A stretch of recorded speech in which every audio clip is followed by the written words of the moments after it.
Fully. Visibility is excellent. If we head to higher ground, we can do a full recon. Oh, this is my accidental.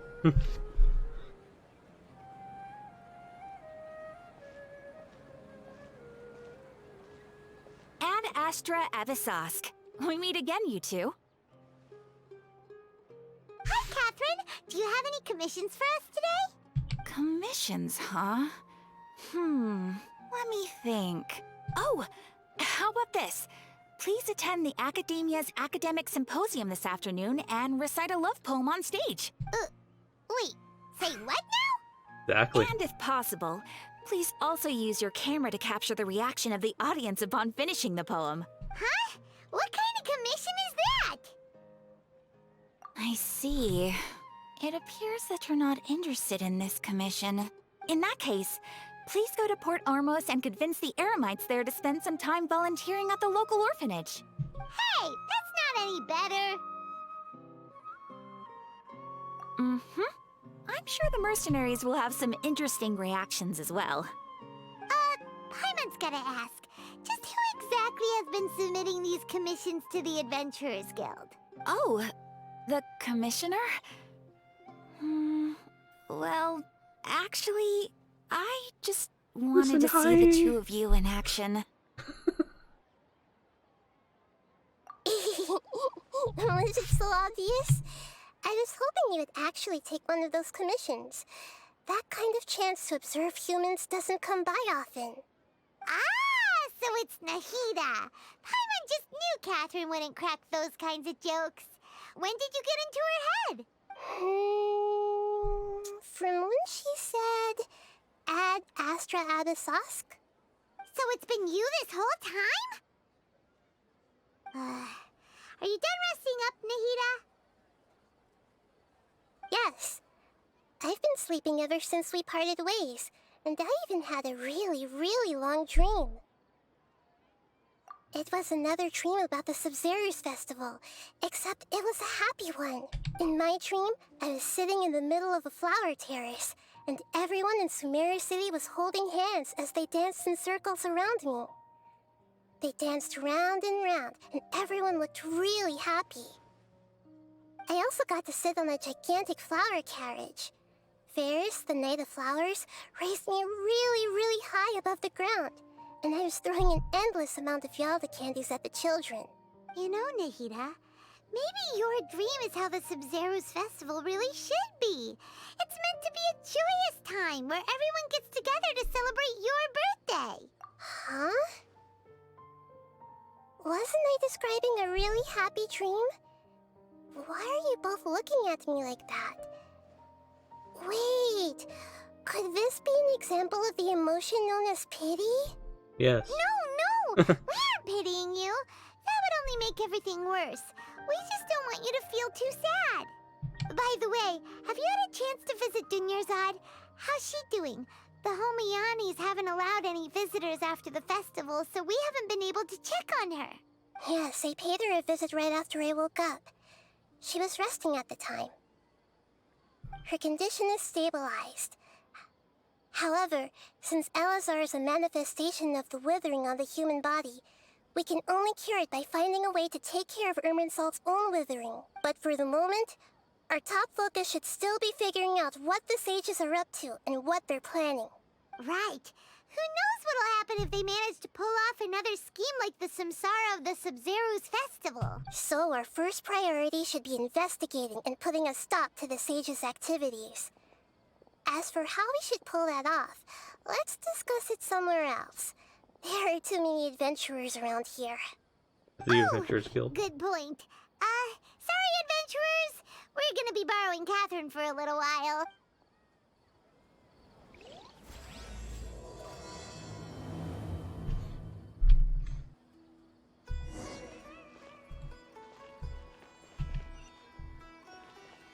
Oh, we just walked like 5 feet away. Let's continue our chat here. Okay, so do you have any ideas on how we can investigate the sages, Nahida? Actually, I've already done a little bit of work on that. But for now, I want to hear your thoughts.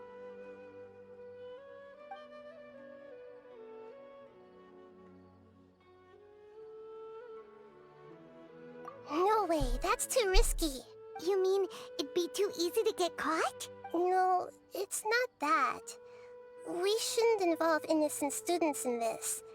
A single mistake could completely ruin their lives. Doing that would be ignoring the safety of my people for my own selfish goals. How is that any different from what the sages are doing? That's a good point. Spoken like the god of Sumeru.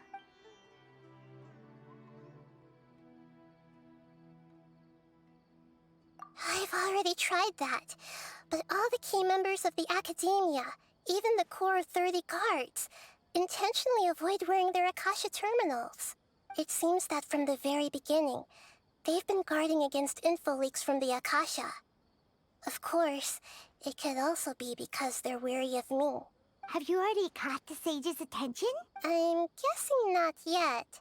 But distrusting me would make perfect sense if they've ever paid attention to the urban legends about me. In any case, I probably can't take over their minds directly. We're in the dark as of now. Since we still don't know anything about their goals, any rash move could tip them off and lead to terrible consequences.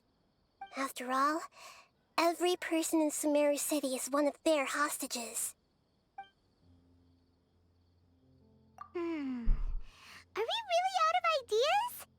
Nahida, you're super smart, so you already have something in mind, right? Don't keep us in suspense. Spill the beans already! According to a popular theory from the Vahumana Darshan of the Academia, rejecting impractical motions at the beginning of a planning session will give more weight to the actual proposal. Okay, but aren't you the god of wisdom? You don't have to use that kind of gimmick to make us take your ideas seriously. Well, I've been thinking that if I can't directly possess the leaders, and if I can't get ordinary people involved, then I should find someone who's already involved, but hasn't decided to side with the sages. You're saying we should recruit a spy? That does sound like it could work. Oh, before coming back, we met someone named Alhaitham. He seems like he acts alone, and he likes doing stuff behind the Academia's back. They probably aren't in cahoots. Actually, I already have someone in mind. Do you still remember that female scholar named Setaria? Setaria? Paimon remembers now. Isn't she the one who's always trailing behind the Grand Sage of the Academia? We ran into her basically every time the Sub-Zero's festival repeated itself. You could even say we're old enemies by now. Paimon still remembers the smug and mean way she always spoke to Nilou. I've always liked observing all kinds of people, and Setaria has always stood out from the crowd. She was born in the desert and was hailed as their greatest genius. Her academic gifts allowed her special admission into the Academia, and also gave her the opportunity to serve as the sage's assistant. Oh, Paimon didn't know she was from the desert. She must be pretty special then. Paimon feels like most of the desert dwellers around the city are working as mercenaries. The name Setaria means star. When she lived in the desert, she shone like the brightest star in the night sky. Later on, she was chosen by the sun. The star was given a place in the daytime sky to complement the sun's dazzling light. Soon after, the star witnessed the sun scorching the earth, which brought forth many disasters. The star began to waver. Instead of staying beside such a sun, wouldn't it be better to return and light up part of the night sky? But in the end, she couldn't give up the radiance of daytime. To cope with her shame, the star buried her guilt and closed her eyes. From the sound of it, Setaria's just hung up on the research opportunities here. But she doesn't really support the Academia. She still feels guilty about not doing more for the desert, right? She's just running away from her problems. Indeed. When they are presented with complex moral issues, many people will simply plug their ears and go with the flow until the problem can't be fixed anymore. She's suppressing a lot of guilt, But before she realized it, she had already become the sage's accomplice. She can't deny her part in their schemes anymore.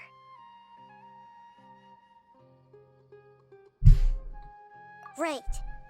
We must somehow make her face her problems again. That way, not only can we get useful intel from her, but she can also use it as an opportunity to redeem herself.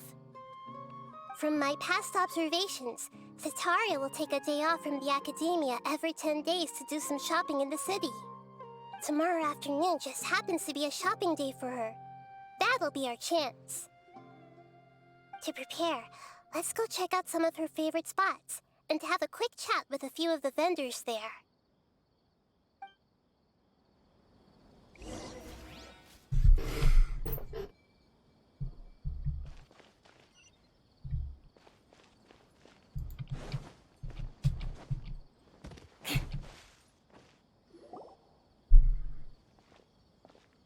This should be Setaria's favorite fortune-telling spot. So should we ask the fortune? No, I already have enough information on Setaria. The most important thing now is for you to pay attention to the vendor's talking style and key characteristics. Talking style and key characteristic? My poor lost lambs. Have you become troubled over your fates? The divine voice of wisdom often echoes between mine ears. If thou be blessed today by the gods, I may be able to show you the way. Huh? Really? Nahida, you've been whispering things to her? Shh! My friend here has some doubts regarding her future. Can we get a fortune reading for her? Of course, of course. In that case...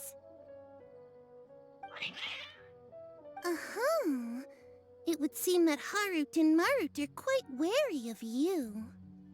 Perhaps, at some time in the past, you have somehow offended the gods.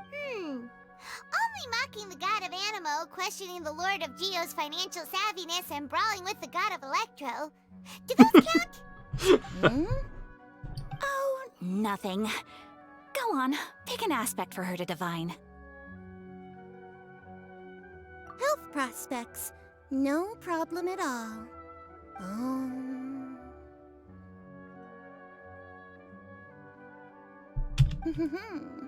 The gods have spoken. The truth shall be revealed. Your life shall continue on for many tens of thousands of years. Impossible. Harut, Marut, did you two spoil my divination? I've never read a fortune so absurd.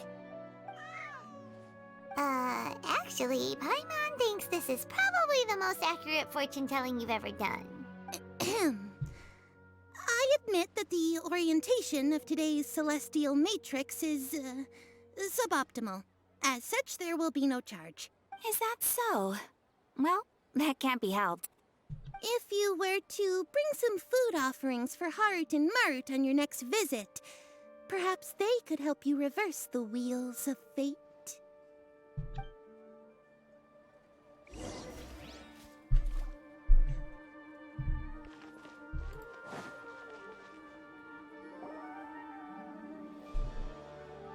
Is this another one of Setaria's favorite stalls? Yep. It belongs to a king. His father helps when I start talking with him.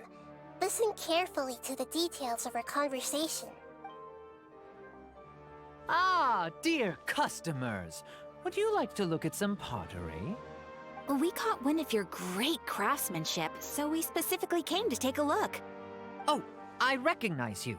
Aren't you Miss Catherine from the Adventurers Guild?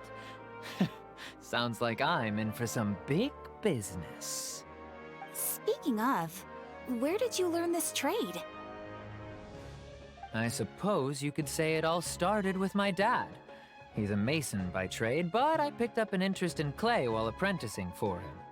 After that, I began making pottery by myself in secret. And I simply changed trades when my works turned out well. Although it's a pity that I'm no longer making much use of the knowledge provided to me by the Akasha. That's nice. You're making a living doing something you love. So is your father still working as a mason? Oh no, not anymore. A few years back, he fell from a roof and broke his leg. Since he had already saved enough Mora over all these years, he's just enjoying the retired life in Port Ormos nowadays. I see. We wish him peace and happiness in his retirement. I'll have someone in charge of logistics at the guild come by another day for some goods. We'll leave you to it. Take care now. No problem. Rest easy, all our goods are sure to meet your every need.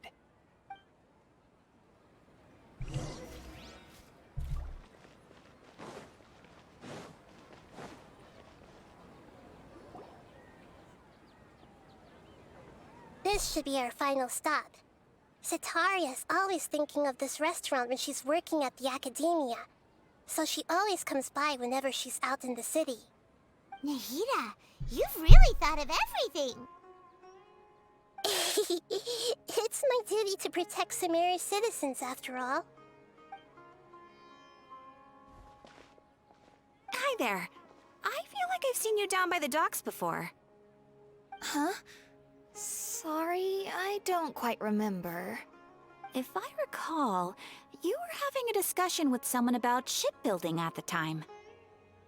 Ah, that's right! I've always been really interested in feats of marine engineering. After all, I grew up in Liyue Harbor and spent my entire childhood staring at the ships going in and out of the port. I came to Sumeru to study, but failed to make it into the academia due to my lack of talent. But I'm still discussing all kinds of problems with different scholars, and I'm continuing to study and perform research from the restaurant's basement. I'm sure I'll get into the academia after their next round of exams. What an admirable spirit for learning. Amazing! Sure, but you'll find hardworking people wherever you go. So this restaurant has a basement as well? Huh. First I've heard of it. That's right. It's not usually open to patrons. Most of the time, employees use it for breaks or to hold private events. I see. Guess that makes sense.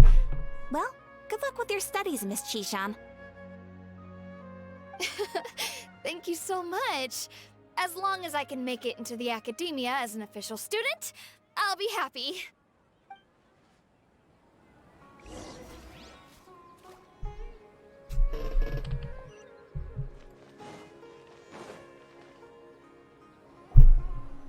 So, was that everybody? Mm-hmm. 3 familiar faces should be enough for Sitaria. What's the point of all the information we've collected? Nahida, you still haven't told us how you're planning to make Sitaria face her problems. Sitaria is already used to avoiding her problems, so we must find a way to break through her usual sensibilities. I remember that you mentioned that the Eremites in Port Ormos are all making a fuss about the upcoming resurrection of the Scarlet King. Although it's all just a boatload of nonsense, the fate of her homeland may turn out to be Sitaria's soft spot. Oh, Paimon gets it now! You want to take advantage of the guilt Sitaria feels about her homeland. Although she knows she should return home to help the people of the desert, all she's done is conspire with the sages. Nope.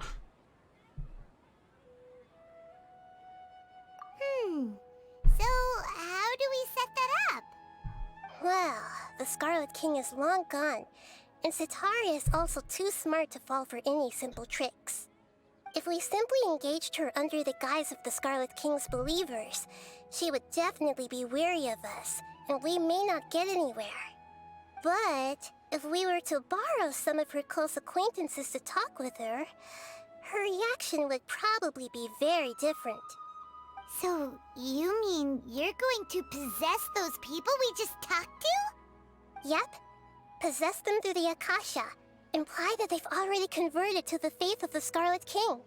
And then convey our made-up will of the Scarlet King. As long as everything goes smoothly, we'll get through to Sataria for sure. She'll never guess that we had anything to do with it. Ah, so that's how you're going to use all the info we collected on these people. It's so that you won't slip up and break form. Possessing them will only work if you can manage to pass off as them. Exactly. So, best of luck with impersonating them. Huh? Best of luck? But we don't know how to possess anyone. That's no problem at all. I'll just share all their senses with you once I've possessed them. As long as you're also wearing an Akasha terminal, the effect will basically be as if you've possessed them yourself. Huh. That is pretty convenient. But why does she have to do this? Can't you do it yourself? Although I've been observing humans for a while, I've never been good at imitating them. You're not wrong. It's always been painfully obvious whenever you try to pass as Catherine. If it was at all possible, I would have preferred to leave these people alone. But seeing how things are now, I probably should just accept it and push on. Yeah, don't beat yourself up over it. We're only doing this to help everyone, and we'll only be borrowing them for a little while anyway. Alright, then let's give it a go tomorrow afternoon.